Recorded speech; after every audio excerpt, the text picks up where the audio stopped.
We love supporting and promoting the creators of musical theater throughout the world, and we would love to have your support as well. Go to musicaltheaterradio.com and click on the Become a Patron button, because a supportive community is a strong community.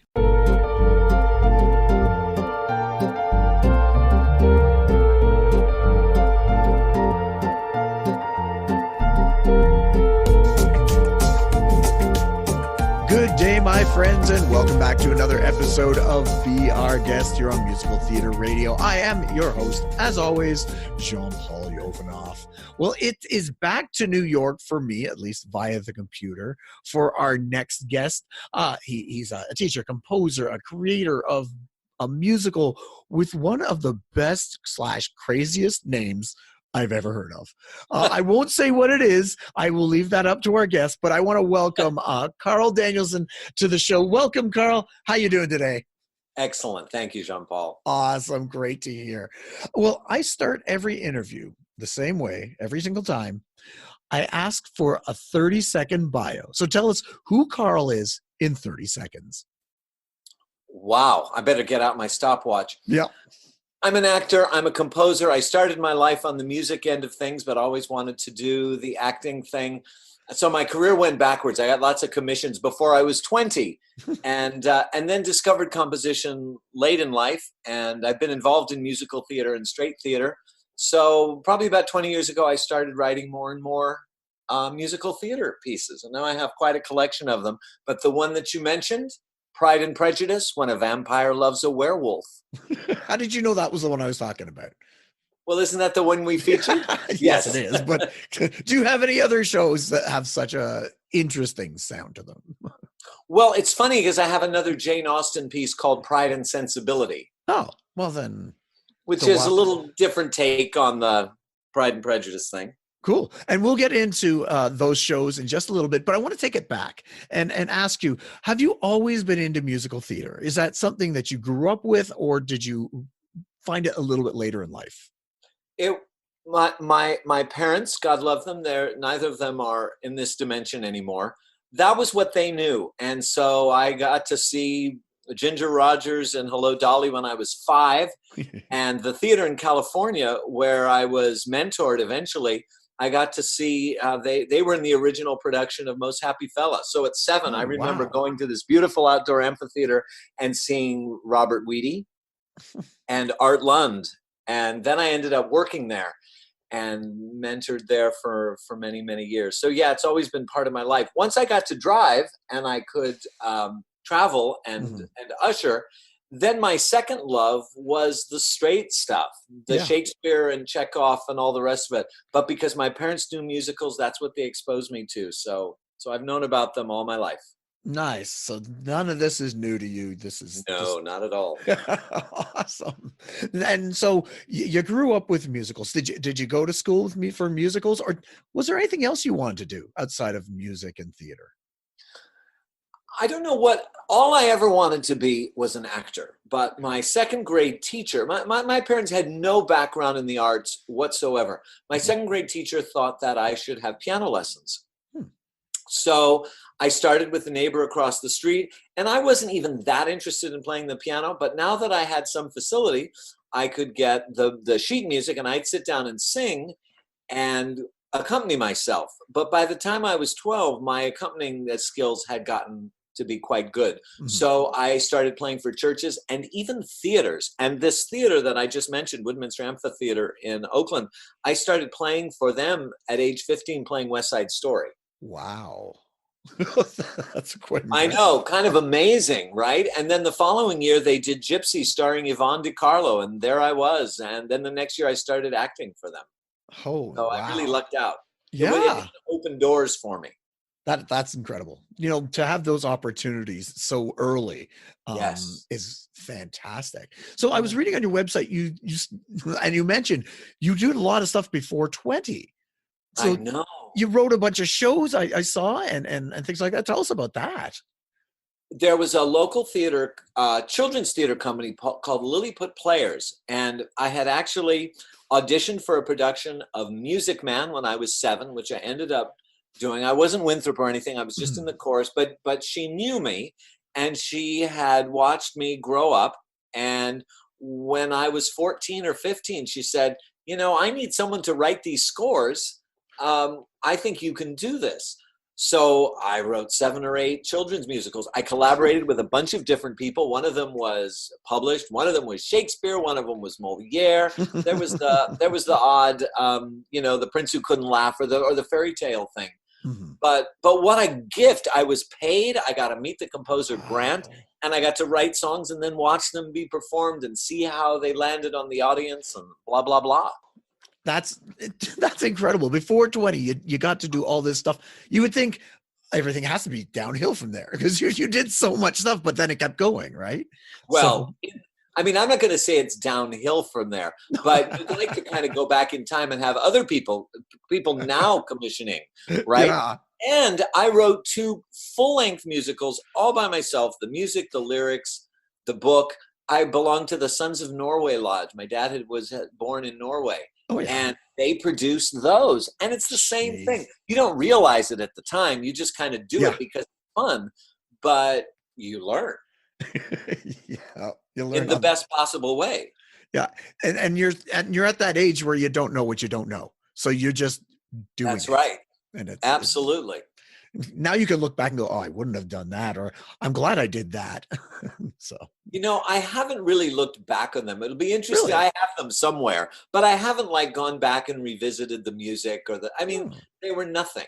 I also had in my school, my principal, the same thing. I guess that's where it started, because there she would have me, I'd write the story, but then I'd take the songs from the Broadway shows that I knew. Mm-hmm. And I did 4 or 5 of those before. That's probably, I never even realized that, but that's what led to the commissions from the Children's Company and then the Sons of Norway. If you know anything about the Sons of Norway, it's a rather ridiculous venue, but nonetheless.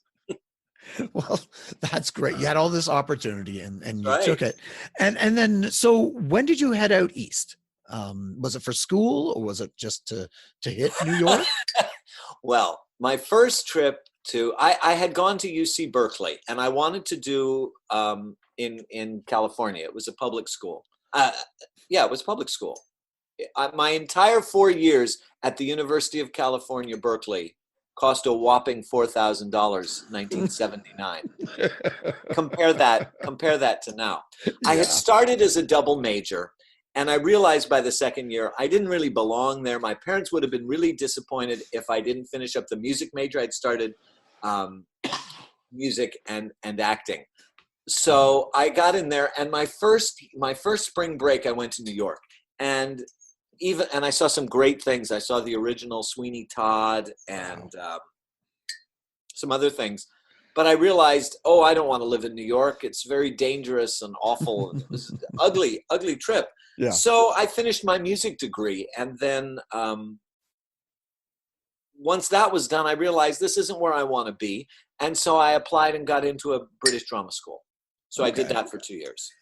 And then I still didn't want to come to New York. I went to LA for 7 years and got all the jobs. And finally I was in a show that was supposedly headed to Broadway. We never made it.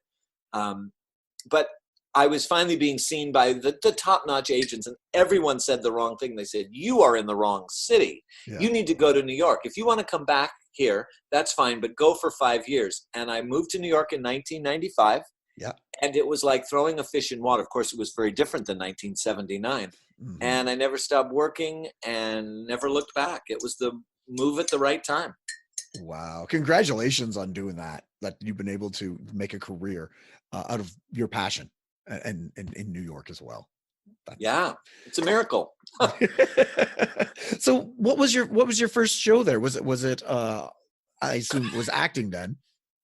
Yes. It wasn't until a few jobs in, I'd been in New York 3 or 4 years, and I was doing a show at the Denver Center, and I really got along well with the musical director, who's really more from the classical theater and classical music world. And I thought, I want to study composition again. And we did that. But my first show in New York, it's kind of a joke as I look back on it. I booked everything. I booked my first showcase. Oh, wow. Which was a theater that doesn't exist anymore. Well, it was terrible. It was called there were things about it that were terrible. It was a production of Antigone, And I did that, and then I didn't even finish the run because I booked Dames at Sea, playing Lucky and Dames at Sea down at the Caldwell in Florida. Nice. So Yeah. you've just been working the entire time, like straight since you were 7? Well, the thing was, by the time I hit high school, I started playing for singers, and by the time I was in college, I really knew enough that I could start to coach people. Mhm. And so in between the acting jobs, where everyone else, that's where I've been fortunate. I played auditions and I started coaching people. So now I have 30 years of an experience as a coach behind me. So I've never had to have, quote unquote, a real job. Yeah. So that was the thing. But it was also a hindrance, because you go in and you're known by casting directors as an accompanist. You're not taken seriously in the same way as an actor. I mean, you can get past it, and I've gotten past it, but it isn't always the door opener you think it'll be. Yeah. So you did your Florida gig, you moved back to New York, obviously. Right. When I had moved before that. Those were just my first. One was I mentioned my first gig in New York, and then right away I got this gig in Florida. Well, and that was also my life, was travel. I would audition. Okay. I'd go to a place. I've never done a tour. I came back from the first gig, and I had a gig waiting for me that they just called. I hadn't even auditioned for it. Someone had recommended me based on another audition, and I went and did that. And I got my first agent, because the person that I was trying to get introduced, she said, well, before I've even gotten a chance to meet you, you've been unable to meet me because you've gotten 2 gigs. I'm just going to sign you. Yeah. And we laughed because we had a lovely relationship for quite a few years, and she had never seen my work. I guess when you're always working, that's a good sign. So why not sign somebody who's Yes. got a job all the time? So tell us about this musical, the one with the crazy name. And what is it again? Pride and Prejudice, When a Vampire Loves a Werewolf. All right. So give us the plot of this musical. It is, well, it's for 7 actors, so it doesn't go into every nook and cranny of Pride and Prejudice, but it is basically, there's this whole series of all the Jane Austen novels told from the point of view of zombies.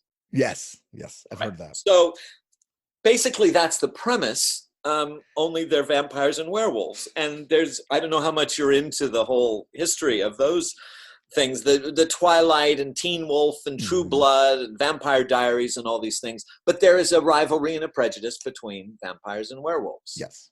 Which is symbolic of my God, we live in a world where there's prejudice everywhere. And it's all just, symbolism, analogy, metaphor. So how did the lightning bolt strike to say, hey, I'm going to do this? I have a dear friend who had been in several of my musicals, and we were having lunch, and I wanted to write for her. She's she's a classical actress. She's a singer. She's actually right now, we were talking about this, 10 years she's had her equity card. She has her first gig, but she's in the ensemble of The Visitor at the Public. Oh, wow. And, I said, I want to write you something. What shall it be? And we decided, and we picked up Pride and Prejudice that day. And but then I needed a way in, because all of my writings, and as you see on my website, there's tons and tons of stuff there, is usually based on something classical. But then the idea is to take it and put it in now and say, here's how this classic writing is relevant right now. Okay. And so you started in on this. You came up with the idea. Was it an easy write, or did you find it a little bit difficult to get going? Well, I got into the whole vampire werewolf thing early on. So I know all the source material quite well. And I had to go back and immerse myself in the Pride and Prejudice. Yeah. Although I knew it and I'd seen all the movies and was quite aware of it. But honestly, it kind of wrote itself once I got that idea. And I could see the Bennett family as a pack of wolves. And yes, it is a comedy. Jane Austen wrote a comedy, but there's nothing. It's not intended to be camp or to be making fun of the genre. It takes the genre completely seriously. Cool. That gives you pause. and, As it and were. and so you have it written. Has it been produced anywhere? If it has, Well, how's the reception been? Any of that? well, I finally, after all these years, it's not that old, probably 5 years old. Hmm. No, it goes back from, no, it's probably older than that, 7, 8 years. The issue becomes, it's when you write book music lyrics, unless you want to do the vanity thing, you have to find your partner, your director, Yes. who's going to rein things in. So I've done readings in my apartment to get the idea and get feedback and change, and then you submit it to people and it goes back and forth. But I finally have a director, and I think we've got a draft in a pretty decent place, and we're getting ready to do our first public reading, probably in the fall sometime. Yeah, they take forever. Congratulations on that, though. Just getting to that point, a lot of people don't get that far, so that's great for you. Yes, I guess that's true. Well, is it going to be a public reading, or is it going to be how's it going to Yes, work? I mean, it's going to be a public reading, but those things, unless you've got money or a producing organization behind it, basically, I mean, I've done a slew of these in my lifetime. There was an organization, I don't know if anyone's talked to you about it yet. It's now no longer, called Musical Mondays, that then became Tuneful Tuesdays, that was in New York. No, I don't think so. It was at the Snapple Theater. Well, I knew the guys who ran that, and they did a bunch of readings of my stuff. Now that was nice because they were the producing organization, and then you get their mailing list, right? And so you have a chance for strangers to come. Unfortunately, at the level that we're at, and this is better, then I have another piece. Actually, the Pride and Sensibility piece is now getting to the point where we're going in, we're getting stars to record things, and we really are going to try to do a well-publicized reading. But this is more to get your friends. That's what it turns out, ends up being your friends and the friends of the cast who come, which has its validity, But, the problem with a lot of these things, you have to be ready. You have to be developed and workshop far enough, because you get one read of something. Yes. And if it's not in the shape it needs to be in, you're kind of just spinning your wheels. Unless you have some big famous track record. Yep. So it's not easy. It's not easy. Not easy at all.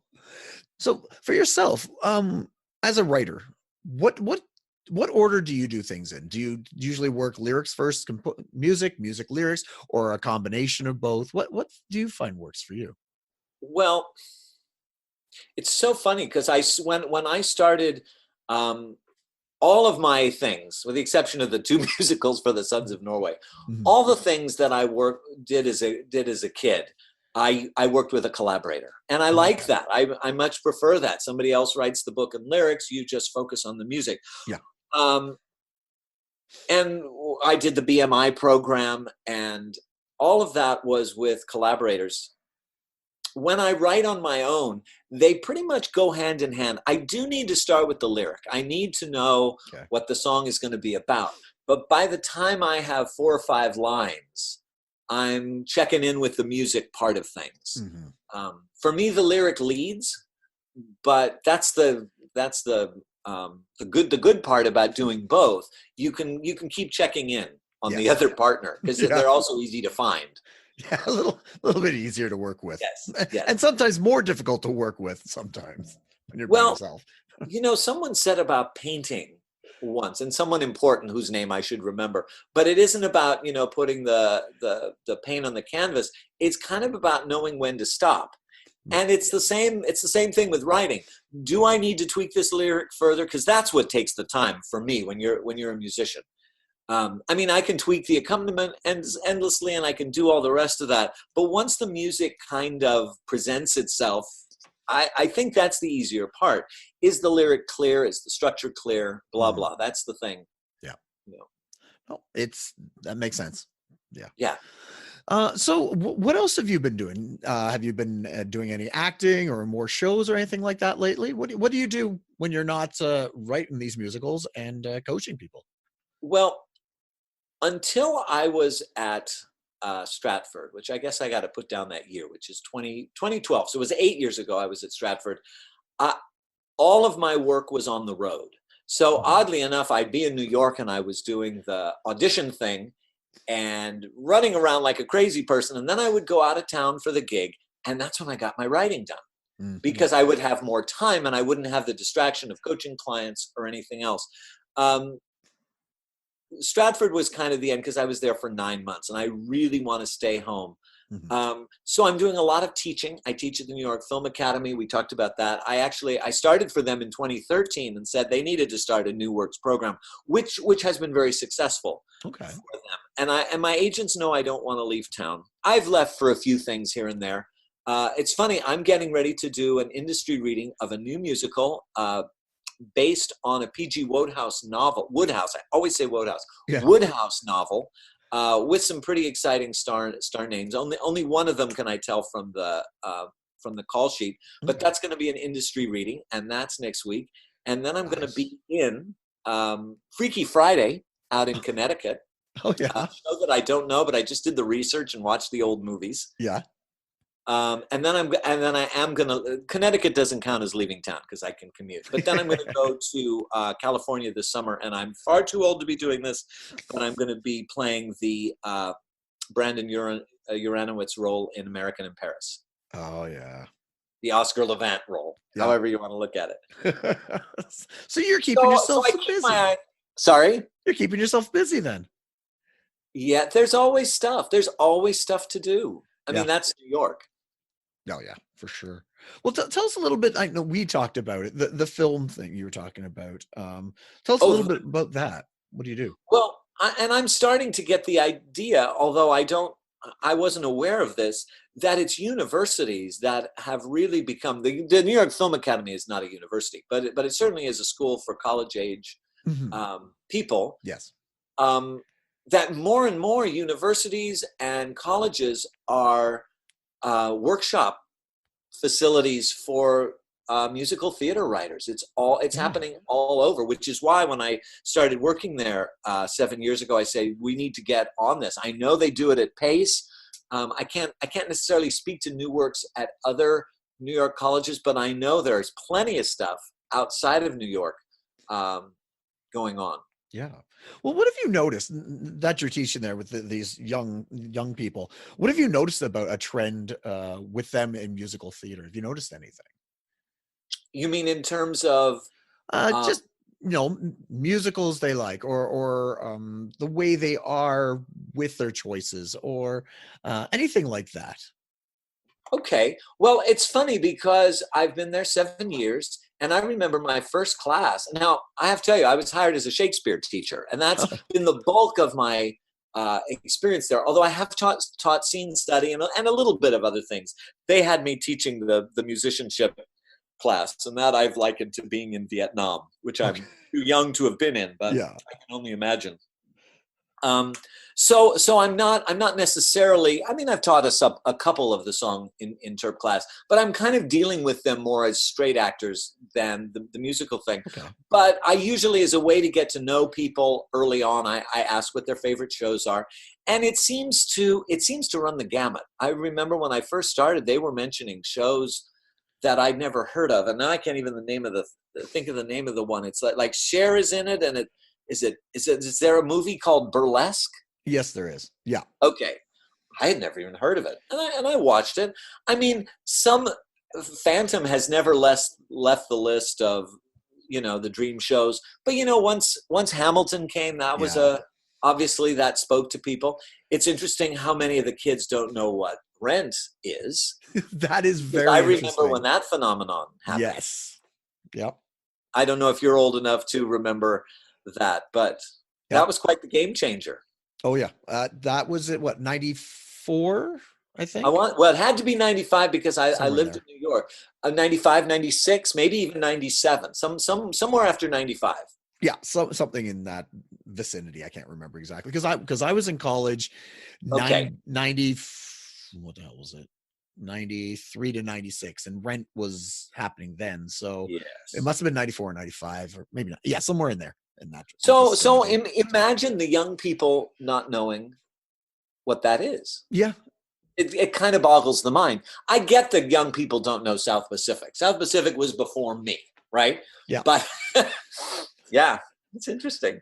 But I worry sometimes because when I'm on social media and somebody always inevitably puts, oh, what's your three favorite musicals you'd want on a desert island or something like that. Right. And I'm reading through it and I'm like, every single one of these is exactly the same. Like it's only Hamilton or Waitress or Dear Evan Hansen or, like 3 or 4 other ones. And I'm like, do you not know anything else? And these are always people that claim, I love musical theater. I love everything about it. I'm like, do you though? Or do you just love Broadway and the West End? And I find that curious. It's curious, but okay. So I had the experience for a 4-week class. They had me teach their history section. And it was really a challenge because you get 4 weeks to try to get through the history of musical theater. Yeah. And when you look at the really old school stuff, and now we're talking Oklahoma and Showboat, which I'm a big fan of Showboat, which I was in. But I've had such a learning curve with some of these things myself.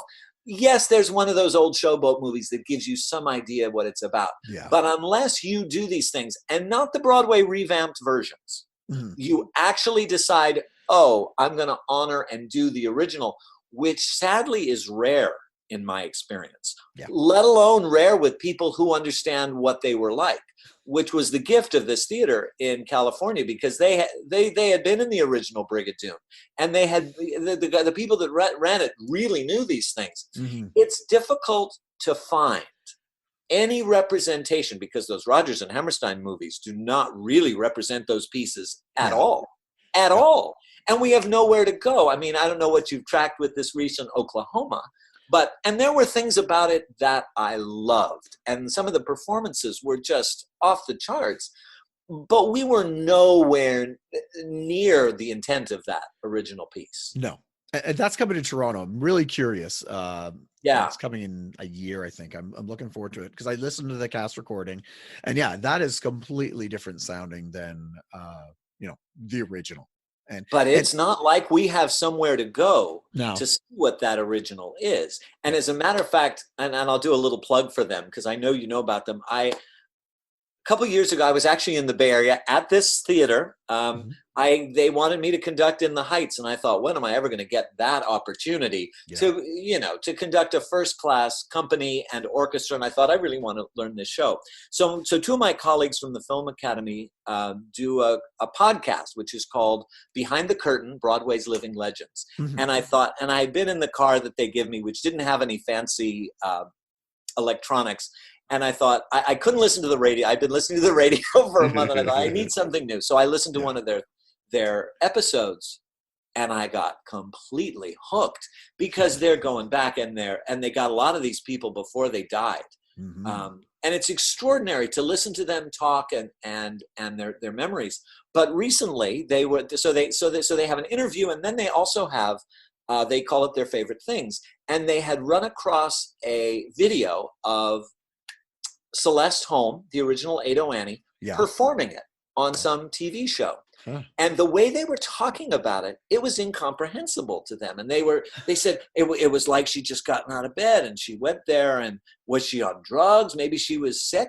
And I was so curious. And of course I went and watched it, and I went, well, no, that is actually the intent. And it was subtle, and it wasn't necessarily what we've come to think of that role being. But there's so few ways we can look back and really see some of these classic Broadway musicals in a way that feels authentic and yet somehow relevant. I don't know if that makes any sense. Yeah. It's going to be interesting as we move forward. What's going to be lost through time just because of that very thing. But I guess what's that's been lost before us. Yeah, exactly. And I guess that's just the nature of the beast. It's the nature of the beast. Yeah. And we just move forward and enjoy what we had and try to remember and that's recreate. Right. And if you know people, and if you talk, ask them. Yeah. The oral tradition is oral tradition. It means something. Yeah. Yeah. So no, that's cool. So anything else exciting going on? Well, the Freaky Friday, which I'm really excited about. Do you know what that is, by the way? I know of it. It didn't last very long. If it even was on Broadway, I It know. wasn't on Broadway. No, I heard about it. It got some stuff elsewhere. It's one of the Okay. Disney ones. Well, yes, Who but wrote it again? but before we slam Disney, Yeah, do you know who wrote the source material for Freaky Friday? the movie. Yes, it was a novel first. Oh, I should, and I can't remember. It's okay. I had no idea. It was Mary Rogers. Ah, that's right. I did know that somehow. And Mary Rogers and she saw me in a show years ago. Before that, the last big revival of Oklahoma, the one with Hugh Jackman, and she became a champion of mine. And Nice. she actually had a dinner at her home. I got to go and have dinner at her house. All the artwork was those gorgeous watercolors of the original sets for the entire Rodgers and Hammerstein library. Wow. I'm ashamed I can't come up with the artist name, but it's the set designer. Yeah. Anyway, it was extraordinary because she had me in mind. I was way too old, and Susan Stroman would have never have gone for it. But I think she had me in mind and eventually tried to set up an audition for me to go in for Will Parker for that. Oh, yeah.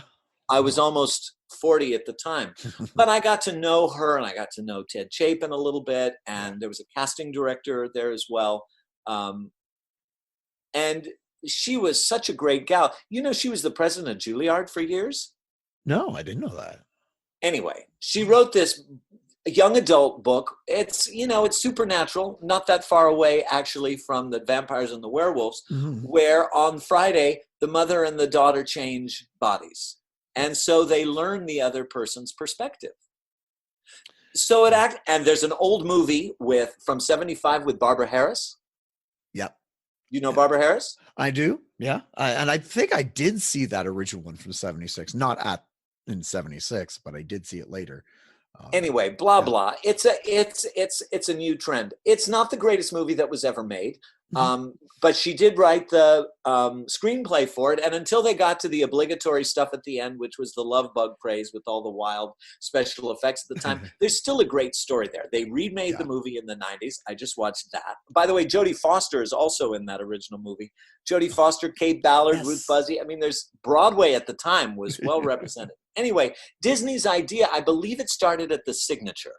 Yes, but I'm on the website right now for it. So yeah, yes, I'm looking at that. So great. They have purposefully not brought it to Broadway to face that whole thing, whatever it is, because Broadway, they tend to look down their nose at, anything that's young adult or stuff like that. But it's been getting more and more productions. It's a lovely score. It's oh my God, it's Tom Kitt, Brian Yorkie. It's those guys, the Bring It On guys. And so that's what they're doing. They're building their momentum by doing regional productions, which is great for those of us who don't write shows. I don't know that it belongs on Broadway. Yeah, some things just don't work there. The West End or Broadway. I would rather personally have a show that doesn't run on Broadway, but gets picked up all over the community theater and the smaller stages, right? That is so much better, obviously. And I've seen so many things. I mean, we did pretty well with Band's Visit, but I remember I saw all these things off Broadway. And I was like, this is magic. But they'll never the cast is too big to run off Broadway. Yeah. Right? And it managed to go. But other things like Title of Show and Amelie, fabulous shows, but not necessarily for a big venue. No. And that's okay. I love the Band's Visit. I saw that here in Toronto. So good. So good. Yeah. The funny thing is, I watched it with a bunch of people. It was evenly split. Either they really loved it or they found it so boring and slow. Yeah. And I'm more the camp of watching a show. I want, and this is not popular for musicals, I don't want dancing. I want the Next to Normals. I want the Les Mis. I want the dances. I want acting and with music. And but each person has their own love, right? So when is it going to Connecticut Freaky Friday? It's at a theater there. It could stand for a Connecticut theater, but I know it's called ACT. It's going to, let's see, when do we open? It's like the middle of May to the middle of June. Okay. Well, when that happens, when you're a little bit closer, let me know and I'll start sharing that information on our website and Yeah, the girl our who social got the media. Tony nom for The Prom is playing the lead. Oh, I then know. how can you not want to go see that then? Like, Yes, unless we're in isolation or quarantine. that is, yeah. Let's hope we don't even go there, right? We hope not. And by the time this airs, which I've got so many in the bank, this might be a while. Who knows where we're going to be at that point? So It'll yeah, probably be closed. maybe. No, it will. No, by the time I air this, it'll still be open. Yeah, no, but no worries. Well, Carl, thank you so much for coming on and talking to me about all this stuff. But before we go, I always ask my guests 3 questions. Now, there's no right or wrong answer, but there's a wrong answer. Okay. So be prepared for that. Yes. All right. So question number 1, Weber or Sondheim? Which do I prefer? It's just an open Weber or Sondheim. Sondheim. Okay. Any particular reason? Why I would prefer Sondheim over Weber. Andrew Lloyd Webber? Yeah. Oh my God. I mean, for me personally, to find that combination of such complex and satisfying music with the same thing with the lyrics and the breadth of subjects that he's explored. I mean, yeah. Okay. And that there's no right or wrong answer for that one. Honestly, it's more of an opinion one because different things appeal to different people. Exactly. And that's why I never say who's the better or who's worse or who's a better composer or anything. I just leave it. Well, I'm a huge believer that there's no good or bad. That's Shakespeare. There's nothing good or bad, but thinking makes it so, right? What do we connect to? Yep. Right? That's all we have. Yep. And totally agree. So there you go. You got that first one right. Perfect. Question number 2. If you had to choose, who do you think would make a better lover for you? A vampire or a werewolf? Well, I know. Really? He asked this? I did. Well, I spent a week deciding if I was going to be Team Jacob or Edward because I really like vampires, right? Yeah. But there's something about the werewolves. But then I think, well, if I'm on the werewolf team, maybe my best lover would be a vampire. So I have to really consider that. Okay. It depends on the individual, really. Yeah, exactly. But I'm going to leave it up to you. Who would you choose? Who would be better, vampire or werewolf? Just off the top of your head. Sure, why not? I'm going for the werewolf. Okay. Yeah. No right or wrong answer for that one. Okay. So again, that's more opinion and just weird. I know. Okay. But I would be open to a vampire. I mean, I'm in a very happy relationship, but I would be, if something happened there, I would be open to a vampire. That's good. You know what? You can't just, pigeonhole yourself with one supernatural creature. You got to leave yourself open to anything that has love in it. So. Do you know that there is a book out there called The Encyclopedia of Werewolves, and it is alternatively hilarious and mind-boggling when you start to delve into the history of werewolves in all the different cultures. Yeah. It's kind of amazing. Anyway. That's awesome. I know, I'll have to look that up now. Yes. All right. Third question, most important one. Yes. Audiences eating food in the theater, yes or no? Oh my God. You want to go back to the werewolf vampire question instead? No, I mean, as an actor, you don't want people eating food, but I don't want to eat food while I'm in the theater. Mm-hmm. So I guess that's my answer, but I think there's more pressing issues in the world, but yeah, okay. I'm going to go with I don't want to eat during a. Okay. Although I just rewatched the movie of Sweeney Todd and I was eating. Well, okay. I will give film and theater, live theater, a little bit different. And then somebody pointed out, is it dinner theater or is it? I'm like, no, it's dinner theater. Obviously, you're going to eat, or a cabaret. They usually when you go to dinner theater. I mean, that's why you have the long intermission, because that's when the dessert is served. No, you're really not eating while they're. Do you eat dessert or coffee or anything or drinks during the dinner theater? It's been so long. I suppose you have your water there if you want. Yeah, but you're and cabaret styles. You're prepared for that. But if you're if you're doing Antigone and somebody's eating chips, that'll drive you crazy. It would have made this particular production of Antigone a little better, but yeah, it's okay. Well, those are my 3 questions, and you got them all correct. So congratulations. Thank you. I have no prizes. You just get my gratitude and admiration. So this has been the prize, and the fact that you're supporting the whole musical theater community, in particular new composers. I mean, that's the prize. So I've won. I won before this started. You have. And that's the thing. The community needs to support the community and promote each other. And we just don't honestly do that enough.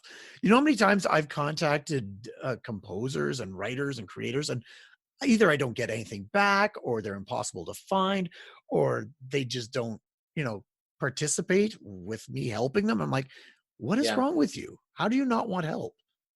Do you know that when Hamilton played the Bay Area, when it finally got to, when I say the Bay Area, I'm talking about the San Francisco Bay Area. Yes. Yeah. Attendance went up significantly at every theater in the area. Because you have a good experience, you're going to want more. So I never understood that. We're not in competition with each other. Exactly. So, yeah. Amen. Yeah. I'll do what I can. I'll keep fighting the good fight, but we've got people like you who are supporting me, which is, I thank you so much for your support on, social media and allowing me to play your shows. So again, we'll work together and we'll make everything bigger. And yes, that's how it works. That's awesome. All right. Well, Carl, again, thank you so much. Break a leg with all your shows. Maybe I'll get down to Connecticut if I can. That'd be nice. I'll have to see what I can do. So good luck with everything, Carl, and thank you. Great. Thank you, John Paul. All right. So that was Carl Danielsen from our sampler platter with his incredible musical about werewolves and vampires. So tune in next week as we speak to somebody new about their life, love, and passion. That is musical theater. This is Be Our Guest on Musical Theater Radio. I'm your host, as always, Jean-Paul Jovanoff, and I'll see you when I see you.